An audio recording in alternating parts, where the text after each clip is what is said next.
I'm one of the co-founders of Photo Circle, which is a platform for photography that we established in 2007, early 2007. We felt the need, sort of a vacuum, a place where photographers could come together, share resources, share ideas, support each other, learn from each other. It would function as a platform where photographers could showcase work, somewhere where they had to stand up and speak about their work, something that photographers need to do more of, I suppose. We were also very open to showing work that non-Nepali photographers were making, but in Nepal. And then also around the world. We don't have a photography school still. We don't have university programs for offering photography still. So we started out running workshops and inviting friends from the region, from Bangladesh, from India, other parts of the world when people were passing through. And those workshops began to produce, sort of a cohort of people.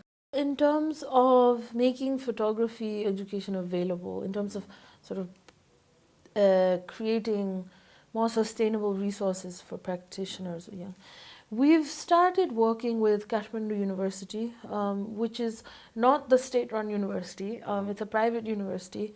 A four-year BFA program offers photography as an elective in two levels, two of their levels. But an art student still cannot say that I want to major in photography or something, like it hasn't become a track yet. In 2010 was when we seriously began to think about the archive, which ended up becoming Nepal Picture Library, because one of the ways that came about was as we were teaching workshops, we were, creating our own curriculum, and so to speak. And when it came to teaching the history of photography on the local level, in the local context, there's very little material to try to piece this sort of history of Nepali photography together to have material to use in these workshops.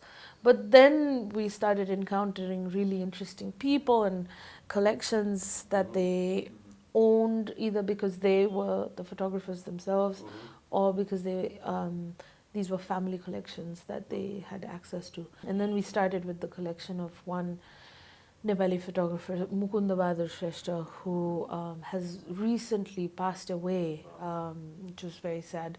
But he was somebody who worked for the Nepali government for over 25 years as a photographer, and he was tasked with going out all across the country. Nepal is a very diverse country, despite being a very small country. And so the last 10 years has been quite tumultuous in terms of people trying to organize this new democracy that we have begun for themselves, for their communities. Seeing what a festival can do for a community, a local community of photographers, storytellers, the media at large. And so we started thinking about it seriously kind of 2 years ago.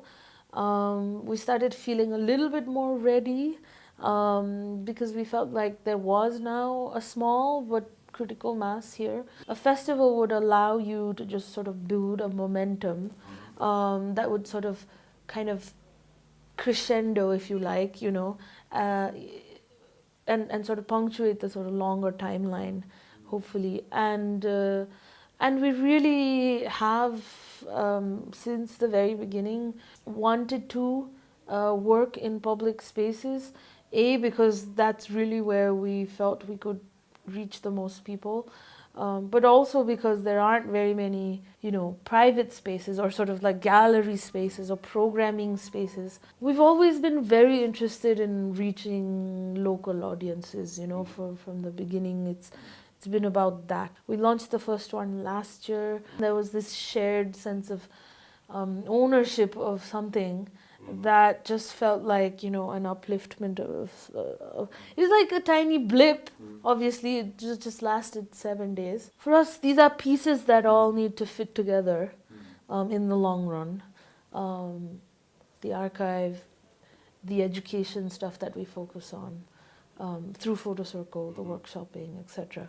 And all this sort of audience engagement kind of work. At least for us, you know, of course you see the trends that, you know, like happen, take place, even just across the border, right, or so to speak. Like, I think we've been trying to sort of make sense or think about what makes sense for us here and how things happen here organically. So, yeah.